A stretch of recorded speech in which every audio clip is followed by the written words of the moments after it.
Tuhan bersamamu.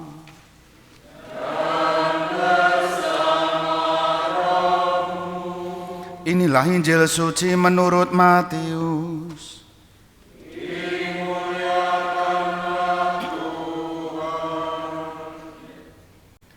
Sekali peristiwa berkatalah Yesus,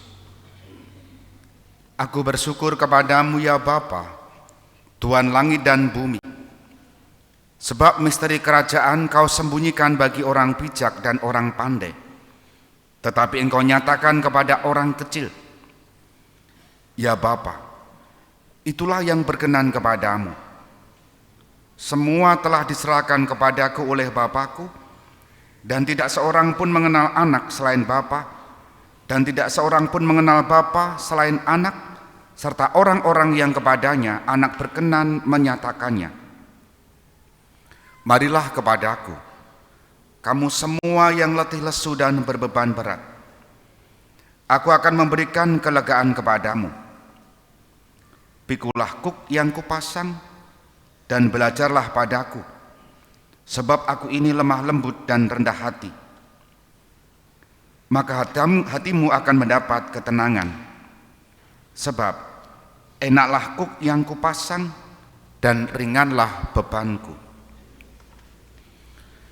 Demikianlah sabda Tuhan.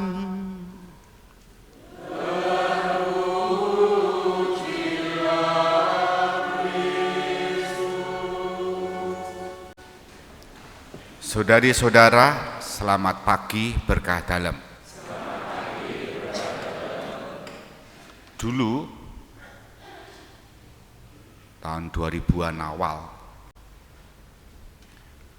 ada tulisan yang barangkali mudah kita jumpai, mungkin sampai sekarang masih ada kok, dibuat di kaos, stiker-stiker, bahkan di bokong truk itu juga ada tulisan itu.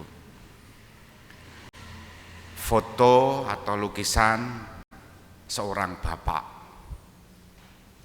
tangannya begini sambil senyum. Kira-kira tulisannya apa? Hah? Bapak kuwi jenenge sapa? Ah, isih enak zamanku ta. Piye kabare, Bro, gitu kan? Pernah ya? Ya, di mana-mana ada dulu. Mungkin kita sedikit usil. Latar belakang tulisan itu kira-kira apa?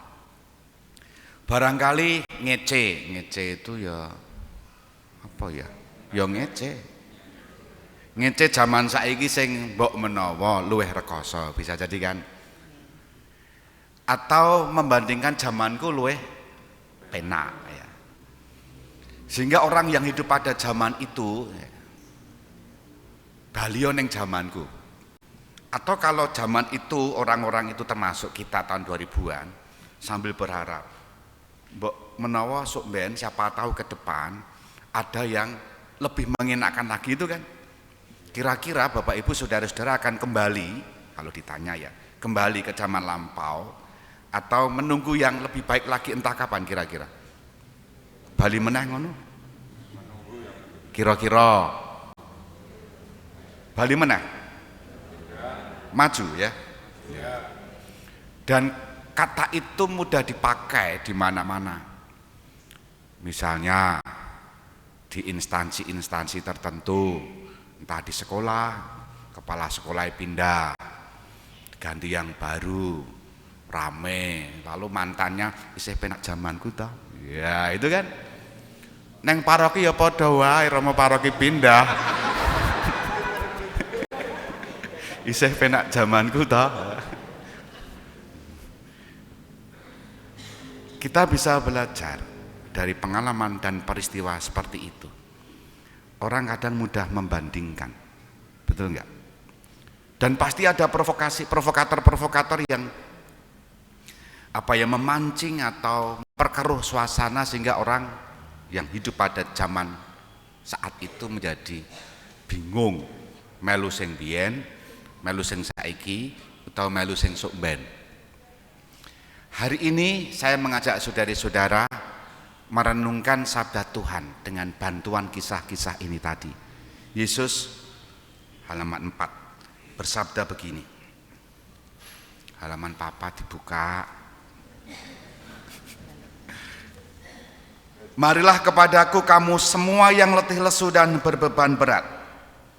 Aku akan memberikan kelegaan kepadamu. Kemudian apa di sana? Pikulah kuk yang kupasang dan belajarlah padaku, sebab aku ini lemah lembut dan rendah hati. Kira-kira apa konteksnya waktu itu Yesus bersabda begitu? Kok Yesus menawarkan atau mengajak murid-muridnya, para pengikutnya untuk datang kepada Yesus? Bisa dibayangkan pada zaman itu, zaman Yesus, beban hidup orang pada waktu itu berat. Apa yang membuat berat? Karena mereka diwajibkan diteror, ya mungkin bahasanya kasar ya, diteror ya, untuk melakukan hukum Taurat plus tambahan peritilan-peritilan, aturan-aturan yang memberatkan. Maka istilah letih lesu dan beban berat itu bukan kita pahami sebagai orang yang misalnya bar macul sedino njur kesel apa enggak? Kesel lah. Nyopir sedino kesel lah. Ngepel sedino kesel enggak? Momong putu nganti kemeng kesel lah. Kor nganti duwer kesel lah. Bukan bentuk aktivitas fisik seperti itu, tapi batin. Merasa tertekan karena banyak aturan meskipun tidak melakukan banyak aktivitas. Ada kan seperti itu? Orang melakukan apa-apa, neng bebani ketok akeh, dan seolah-olah beban yang terbanyak dalam hidup sedunia itu adalah saya. Ora ono kok sing luweh abot uripe tinimbang aku, ora ono. Nyatane iso omong. Nek ra iso omong iki berarti jan abot mergo blangkemen. Nah, Yesus menawarkan itu. Mari datang. Karena orang-orang situasinya berbeban berat, letih lesu, nglokro, tak ada harapan. Maka wajar sebagian kelompok memandang Yesus itu sebagai Mesias politik, pembebas. Maka cara pandang itu Yesus dobrak, bukan itu. Karena kehadirannya adalah kehadiran yang beda dengan raja-raja yang lain. Maka dalam bacaan pertama tadi yang sering kita dengar saat Minggu Palma, ia datang sebagai raja yang lemah lembut dan rendah hati. Raja yang sama yang diwartakan dalam bacaan pertama diulangi Yesus dalam sabdanya sendiri. Aku, belajarlah daripadaku karena aku lemah lembut dan rendah hati. Apa yang diwartakan dalam bacaan pertama? Yesus nyatakan kembali dalam dirinya, terpenuhi itu. Maka ketika Yesus menawarkan, artinya supaya mereka berpaling, fokus, pindah kepada Yesus. Dan kuk beban yang mereka alami, mereka terima, diganti oleh kuk yang diberikan oleh Yesus. Kuknya tadi, kuk itu persong ya Bapak Ibu ya, kuk itu sekarang anak-anak sekarang itu susah ya. Zaman biyen, zaman isih akeh sawah gampang. Kuk itu nenggone kebu apa-apa kayak sing di sini. Saiki kan sawah-sawah ganti traktor, piye kuk sing ndi ra ono, itu enggak ada. Beban yang kemudian Pak Tani dari belakang terus melaku dan seterusnya, beban. Yesus menawarkan kuk yang kuberikan itu enak dan ringan. Tidak banyak aturan, tidak banyak penindasan. Yesus mengganti kuk itu, kuk yang kita kenal. Mengasihi. Mengasihi Tuhan, mengasihi sesama. Itu perintah yang utama dan pokok. Bukan peritilan-peritilan, pernik-pernik, aturan-aturan tambahan yang membuat mereka terbebani. Yesus mau membebaskan itu. datanglah, itu kan ajakan. Pertanyaannya, kalau Yesus mengajak seperti itu, sekarang kita yang hidup pada zaman sekarang, apakah berani datang kepadanya? Beban kita sekali lagi bukan pada perkara-perkara fisik, abote 3 kilo, 1 ton, bukan itu. Tapi barangkali lebih pada pikiran kita, psikis kita. Bisa jadi beban yang sedang kita alami adalah beban keluarga.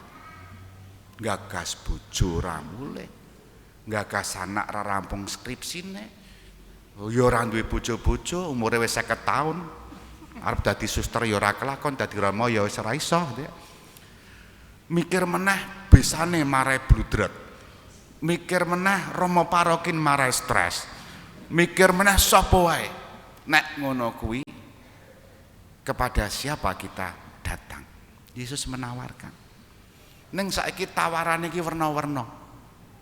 Warmindo, kafe, itu kan orang berbeban berat datang di situ ngombe mendem mudah tutut malah stres, orang mari malah puyeng. Larilah di tempat yang tepat. Di Jogja itu ada banyak tempat ziarah. Yang paling ramai itu tempat ziarahnya mana? Nah, Ganjuran kan? Tias Dalem.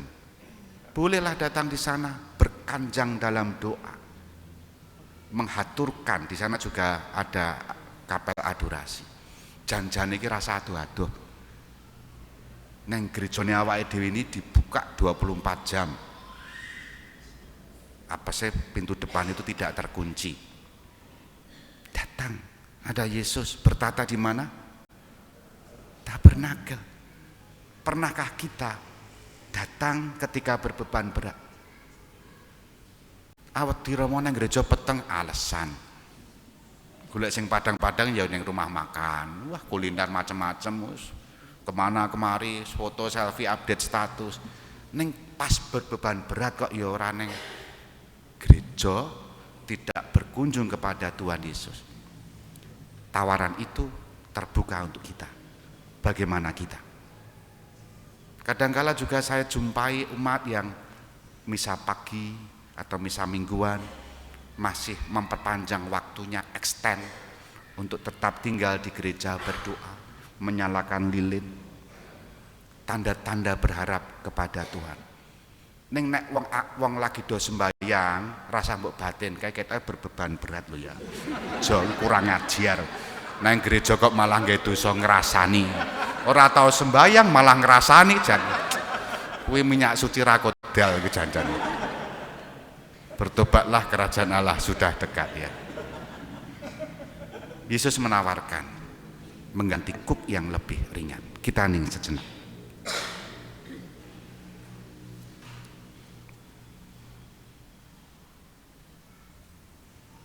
Dimuliakanlah Yesus yang dulu hidup, sekarang dan selama-lamanya.